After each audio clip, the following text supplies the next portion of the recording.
hii ina maana mbili,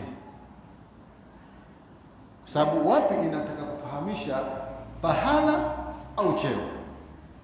Hata kwa lugha yetu, kwa lugha ya Kiarabu inafanya kazi hivyo, lilmakan walmakana, kutaka kujua pahala na kutaka kujua cheo. Hii kuuliza wapi, aina. Ukiuliza kwamba yuko wapi fulani, utaambiwa yuko nje hapo msikitini. Unajua unahitaji pengine kujua sehemu aliyo, pahala. Lakini saa nyingine unaweza kujua yuko wapi bwana fulani, unaambiwa bwana fulani yuko juu sasa hivi bwana, sio yule wa zamani. Hakusudi kukuambia nje, maana yake wewe mwenyewe unafahamu kwamba anakuambia sasa hivi kafanya, kapanda daraja, si ndio hivyo? Kwa hivyo aina inachukua maana ya pahala na inachukua maana ya tafsiri ya cheo. Sasa Mwenyezi Mungu Subhanahu wa Ta'ala haulizwi yeye kwa maana ya pahala, kwa sababu yeye ndo aliomba pahala. Hahitaji pahala. Pahala panamhitajia Mwenyezi Mungu Subhanahu wa Ta'ala. Yeye ikiulizwa hii aina, ina maana ya kutaka kujulikana cheo, sio maana ya kujulikana pahala, kwa sababu yeye ndio muumbaji wa pahala. Sasa kuna hadithi kwa mfano katika maneno kwanza ya Sayyidina Ali radhiyallahu anhu, katika maneno aliyosema, miongoni mwa maneno yake radhiyallahu anhu, anasema kwamba innal ladhi ayyana al-aina la aina lahu, hakika yule ambaye ameumba pahala hana pahala, kwa maana hahusiki na pahala. Na ile ya nyuma ile ya mata pia akasema kwamba innal ladhi ayyana al-aina la aina lahu, hakika yule ambaye ameumba wakati, yeye hanasibiki na wakati, subhanahu wa ta'ala. Kwa hivyo Mwenyezi Mungu Subhanahu wa Ta'ala haambiwi yeye wapi yupo. Sasa kuna hadithi mtu anaweza kumwambia, hata mbona iko hadithi moja hapa inaitwa hadithul jariya, hadithi ya mjakazi.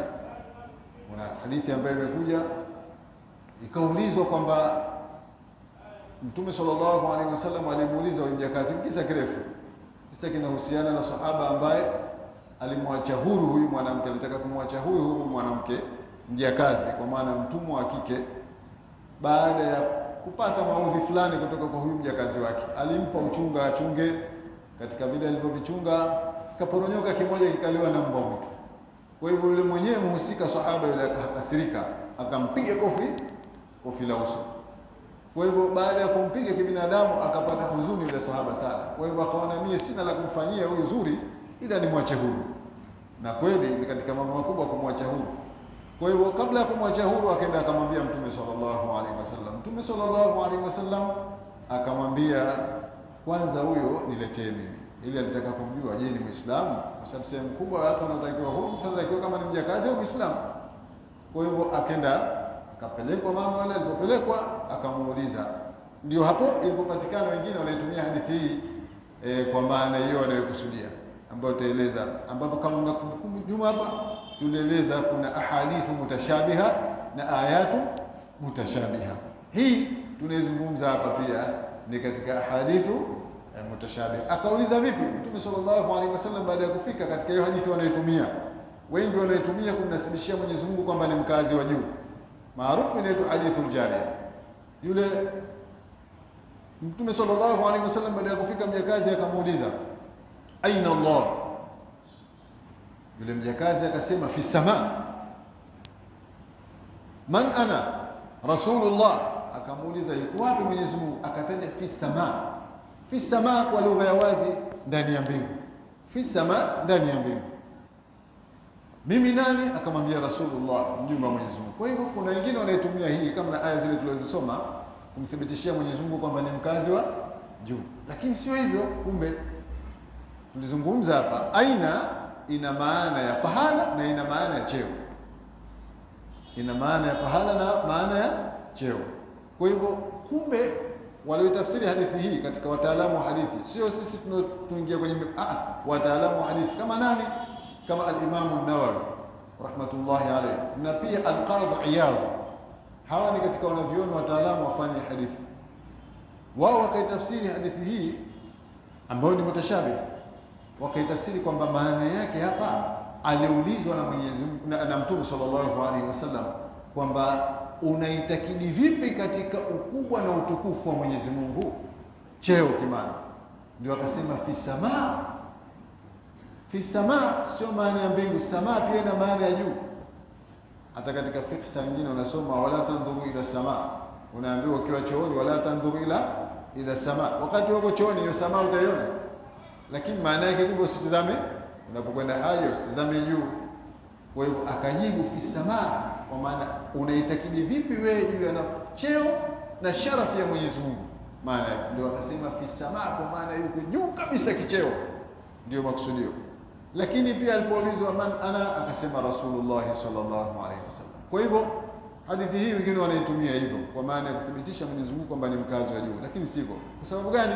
Na wanapoisoma hadithi hii wanaisoma hii tu, kuna nyingine riwaya karibu nyingi hawazisoma ambazo zinatofautiana na hii.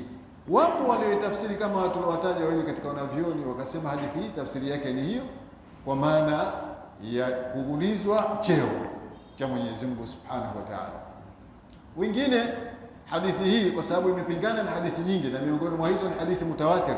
Hadithi mutawatir ni hadithi ya daraja ya juu kabisa baada ya Qur'an.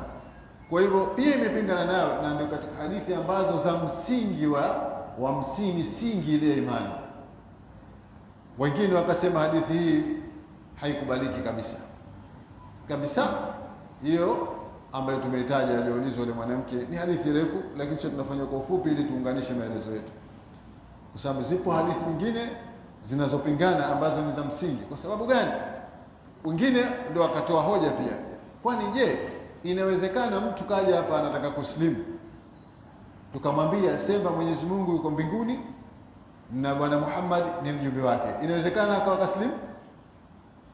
Haiwezekani, kwa sababu utaratibu wa kuslimu unajulikana, ni kutamka shahada mbili kwa nia ya kuingia kwenye Uislamu. Kwa hivyo kusema Allahu fi sama Muhammadur Rasulullah hawezi kuingia mtu kwenye Uislamu. Kwa hivyo ndio maana akasema hii imepingana na misingi mikuu ya ile ya tauhidi na upwekesho.